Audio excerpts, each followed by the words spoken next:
Hi, I'm Sharon Davis, Chief Executive of Young Enterprise, and welcome to Series 3 of Enterprising Mindsets, Minding Your Money. We'll be exploring the often overlooked role that mindset plays in building financial capability and the significant benefits to be gained from understanding the impact that our attitudes, beliefs and values have on our behaviours around money. I'm hoping that we'll discover new ways to help young people build a money-related mindset and also explore the contribution that this could then have in increasing social mobility in the future. I'm delighted to introduce two guests today, Faye Gibney and Zoe Redmill. Now, Faye is Deputy Head at Shorley Community Primary School, having previously been Vice Principal at Cheam Park Farm Primary School, whereas Financial Champion, she helped the school achieve Centre of Excellence status for financial education. Zoe is a qualified accountant, having previously worked as an auditor at PwC and over 10 years as a partner at an auditing and accountancy practice. In 2018, Zoe retrained to become a maths teacher and now works at the Romsey School in Hampshire, a centre of excellence for financial education, and has taken on the role of financial champion for the whole school. Welcome to Minding Your Money, Faye and Zoe. Hello. Hello. It's brilliant to have you both here. Thank you so much for your time. I'm going to start by asking you both the same question, and I'm going to come to you, Faye. Who and what were your early memorable influences that informed your attitude and mindset around money? I think if I recall my earliest kind of memory of money, it would definitely be from my mum. And I think growing up, money wasn't always, the easiest to come by. Money could be quite tight and we'd have to budget and really save. And I think from an early age, I always appreciated money and understanding that the value of money and the value that it doesn't just grow on trees. We can't just go out and buy whatever we want. We would have to save for it. So I think, I learned some really good skills there, from my mum. Zoe, what about you? I think for me as well, it was my mother. From early primary school, my mum worked mornings and then she worked one afternoon a week. And she always explained to us that afternoon was to pay for our extra activities. So it was our brownies, our music. That sort of thing. And I think telling me that it was that extra piece of work that I didn't necessarily want her to do, but was creating that fund that meant I could do these extra activities, meant I could see a direct link between earning money and then having that money available to spend. Isn't that so interesting that both of you, your mothers were so important and central in your kind of early mindset about money? That's fascinating. And in what ways, I'm going to come to you, Faye, first. In what ways do you think that those early influences have stuck with you regards that emotional relationship with money now? I think I would definitely hope that I have a positive relationship with money, but I think it's definitely the relationship that hard work will you will reap the rewards from that. So I think knowing that, I was always very much driven to work as hard as I could, to be the best that I could, so that I'd be able to get the job that I wanted and to be able to earn the money, so that perhaps I didn't have to scrimp and save as much as I did when perhaps I was growing up, and that I can ensure that my future was bright and, my daughter's future, she wouldn't have to have the same kind of perhaps money worries that I had. So I think it's definitely stuck with me, that evidence of, or that relationship between working hard and earning money there as well. And is that similar for you, Zoe, or different? Yes, really similar. I think my attitude, I think, is probably similar to my mother's, that I work in order to enjoy the things that I want to do in life, rather than living for my work.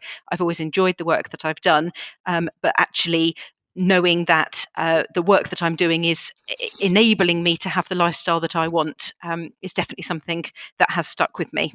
Now, I know you're both from Young Enterprise Centre of Excellence schools. So would you be able to give the listener an idea about what being a Centre of Excellence means to you and your young people? I'm going to come to you first, Zoe. Yes, being a Centre of Excellence gives us access to high quality teaching resources and also to expertise. And what this has allowed us to do is build a framework of financial education which runs through the whole school.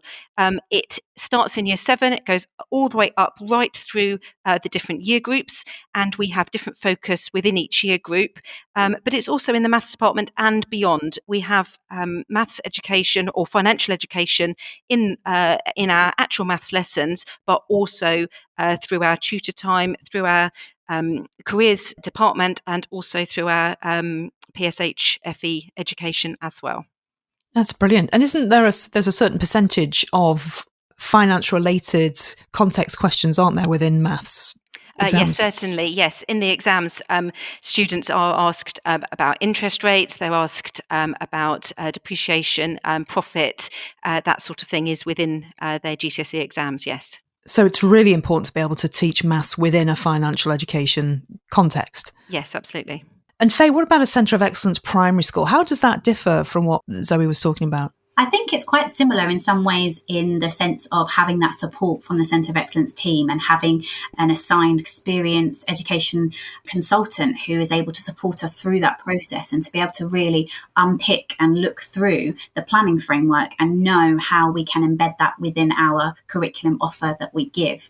I think there are not many schools that I am aware of that are delivering a financial education curriculum from the early years, which is what we've done at Cheam Park Farm and across the schools within our within the Leo Academy Trust. And I think that's vital to get those conversations happening from children as young as 3, 4, 5 to ensure that they're developing those positive relationships with money that will stick with them throughout their entire lives. And I think we definitely have a job as primary school to ensure that our children are prepared to take that next step into secondary school, and when they start learning more about the secondary financial planning framework that we have. But I think it's the support that you get from being a centre of excellence school, that you don't ever feel like you're just given this scheme of work that you have to try and embed and develop yourself. You've always got someone there and a team of people, whether it's that one person that's been assigned to you, that will support you throughout that whole process. And I'd say for us, the person that we had was absolutely vital to ensure that we have developed it and embedded it now throughout our curriculum. And it's not just delivered as a standalone financial education lesson that happens every now and then. We have weaved it throughout our curriculum. Of course, it links very well with our PSHE and our maths, but finding ways that we can link it into other areas of the curriculum as well. And as teachers working with children and young people every day, I'm interested to understand your perspectives on the importance of young people developing that mindset to money, an appropriate mindset to money, and how this can then impact on their financial capability. Faye, I'm going to come to you first in primary school, if I may. Definitely. I think it's so important because it's not, they will hear about money all of the time. It doesn't just happen when they join secondary school. It doesn't just happen when they first start getting pocket money.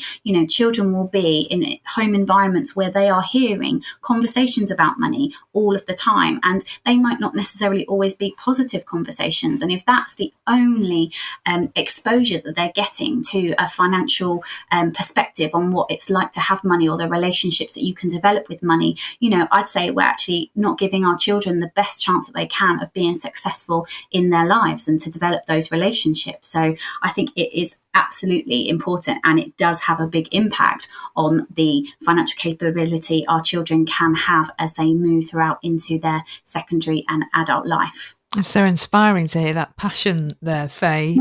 Zoe, what about secondary school? I mean, what are your thoughts about the link between mindset to money and then how it goes on to impact their financial capability? I think what we see at secondary school is that the year sevens arrive with us and they're really interested in that sort of physical banking system. They've seen perhaps pocket money, they've seen cash paid onto a prepaid card for them, and they're really getting used to how that works. But by the end of secondary, their interest has really shifted, and they really have got an interest in how much jobs are going to pay them, how rent is going to work, how mortgage is going to work, and then moving on to how tax is going to be deducted from them.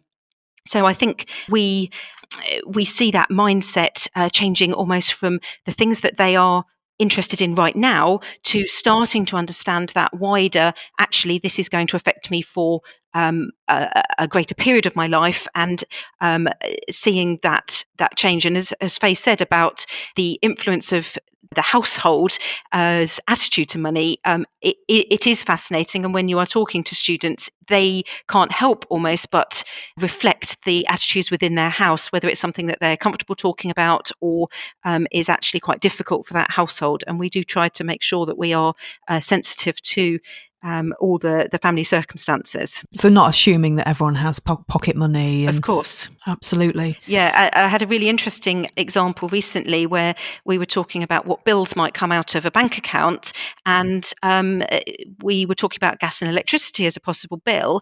And one girl said, "Well, no, that doesn't come out the bank.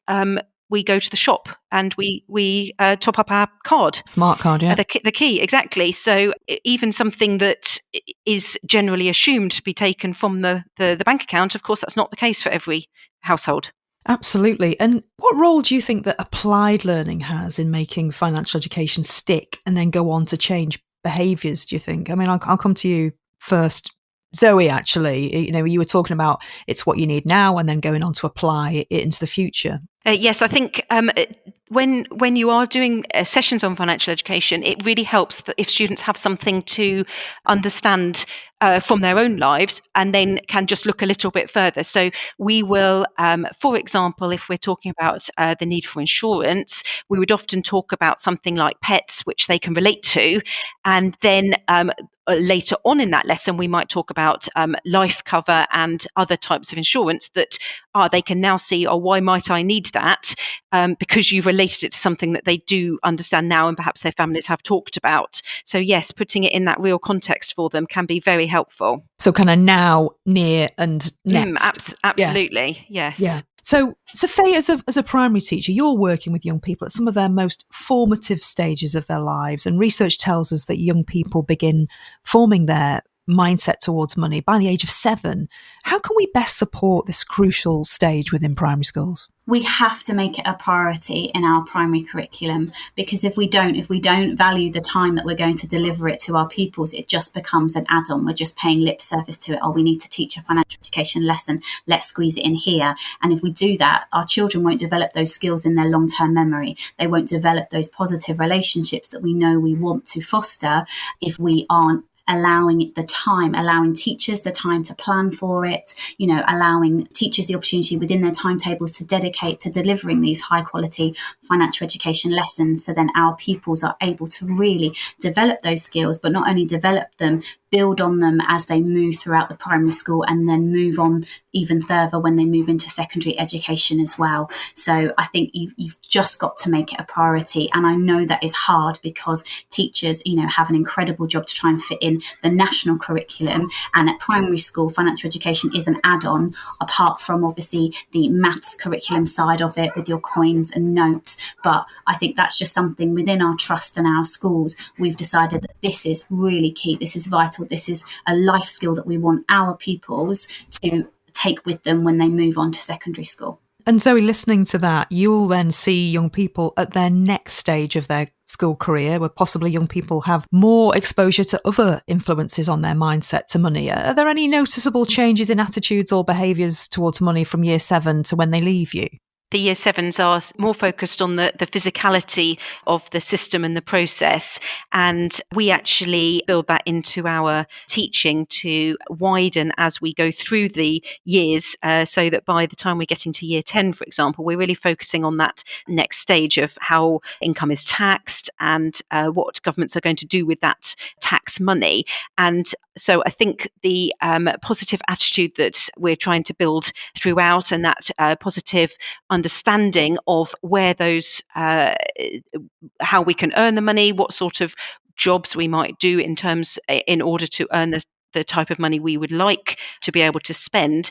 We really see by the time they get into year 10, they are understanding that what they earn is going to have a direct relationship to what they're going to be able to afford to spend, and also about what sort of things they might choose to spend their money on. So we will discuss trickier topics around for example, betting is something that we do touch on, because by the time they're getting to year 10, it's something that you want to make sure that they are aware of the impact that can have on people's lives. Because they are being exposed to it through other platforms, Absolutely. Aren't they? Yes, through advertising.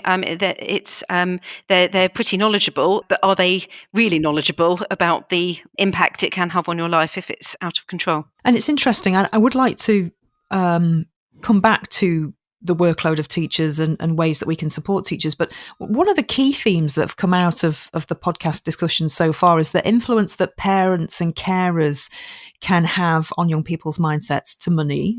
Where do you feel the balance is between financial education in the home and within schools? I'll come to you first, Faye. I think obviously as teachers, we do our best to impart the curriculum that we have planned to our children, but actually parents probably, they have the biggest roles to play. And I think that's really important that schools develop these positive relationships with parents, and that parents are informed of what we are teaching our children, so then they can support this, they can further develop this at home. Because if you think about the kind of the criteria within the planning framework, if our children are learning about how to spend money, how to save, keeping track of their money, how to look after it, where does it come from, all their real life experiences will happen in the home, will happen outside of school. So, parents have that vital role to be able to follow on from the positive discussions that we have. For example, thinking about some lessons that I taught with my class last year about what a need and a want is, and them understanding that actually having that brand new pair of very expensive trainers is a want. You might need a pair of shoes to wear on your feet, but you don't need the ones that cost £100.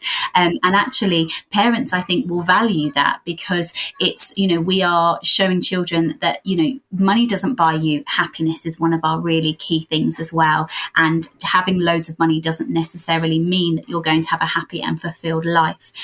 So we're really aware of the relationship that, the school and parents can have, and that if we can set up those positive relationships, we are developing it. It's a cycle, it has to be a relationship between home and school. And it's a close relationship. Mm-hmm. And if that close, there's consistent messaging as well, I suppose. Yeah. Zoe, what do you think? What's your thoughts? I absolutely agree that home environment is always going to be a key driver to financial attitudes.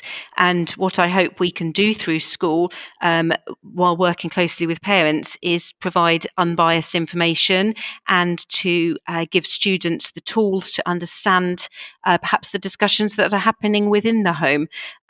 We have received feedback that both students and parents really value the opportunity that our financial education provides to open conversations, and that students can start talking about these issues with a new level of understanding, and hopefully, as Faye says, get their parents involved in talking about finances, talking about, as you say, needs or wants, or decisions that are being made within the household with a new level of understanding. And just going back to the conversation that we touched on around the workload of teachers, particularly post-pandemic, the catch-up curriculum, supporting young people to come back physically into schools, incredible workload that teachers and precious teachers are under.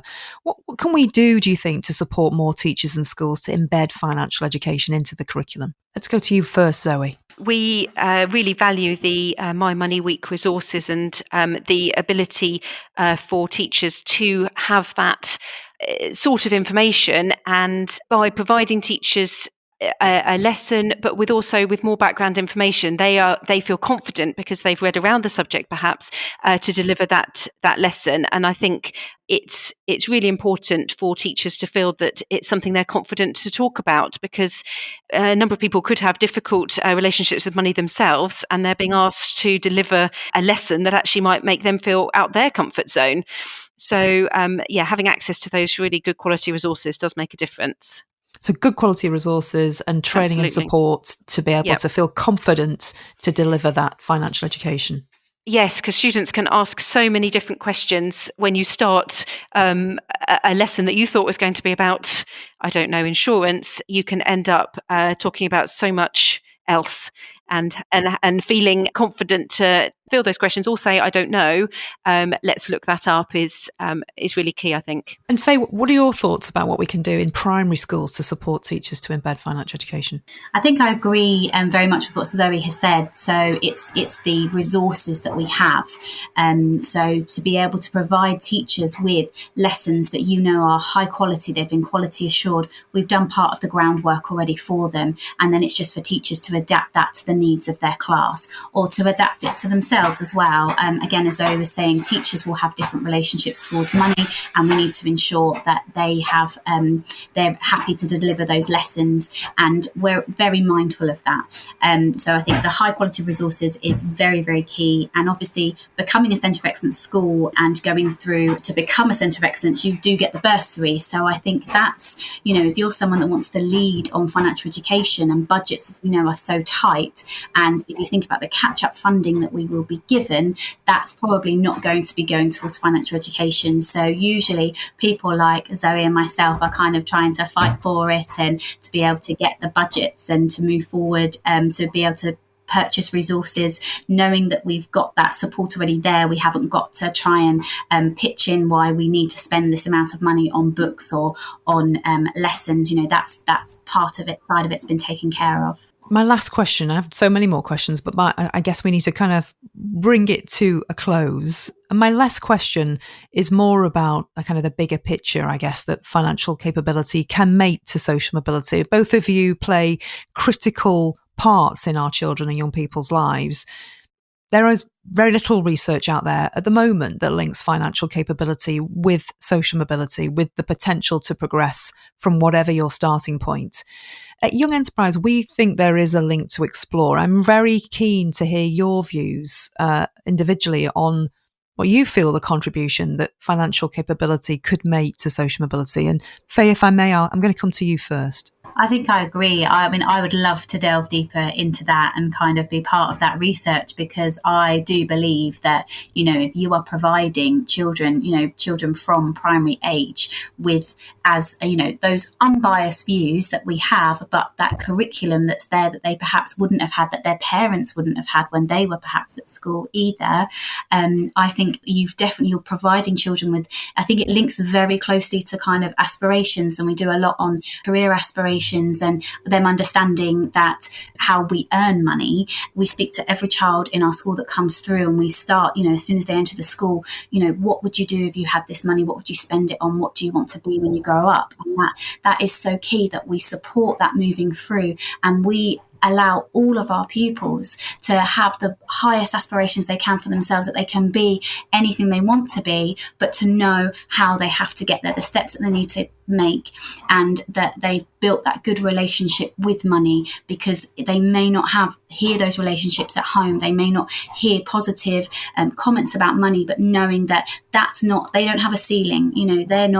Just because this is the family that I come from, this is my current kind of economic position that I live in, knowing that you can break through that ceiling. There is no ceiling there for you at all, and that we can push through that you can move through. Social mobility doesn't matter where your starting point is, you've got that opportunity there. And that's one of our biggest jobs as teachers, to be able to provide children with those aspirations, and to know that they can achieve anything if they put their mind to it. And that's wonderful. And Zoe, you then pick up the mantle in secondary school from the fantastic work of Faye and her colleagues. What do you think in terms of secondary school and that financial capability contribution that could be made to social mobility? Yes, I totally agree with what's been said. I think keeping that positive mindset and providing that unbiased information is absolutely key. And we are also trying to provide the practical tools as well. So helping students understand what they're going to be spending their income on, how debt finance works, for example. We hope that young people can enter society with an understanding of how they can achieve their dreams and ambitions, whatever their financial starting point is, just as Faye said. Faye and Zoe, thank you so much for your insights today. You've both been brilliant. Thank you so much for talking with me on Minding Your Money. Thank you.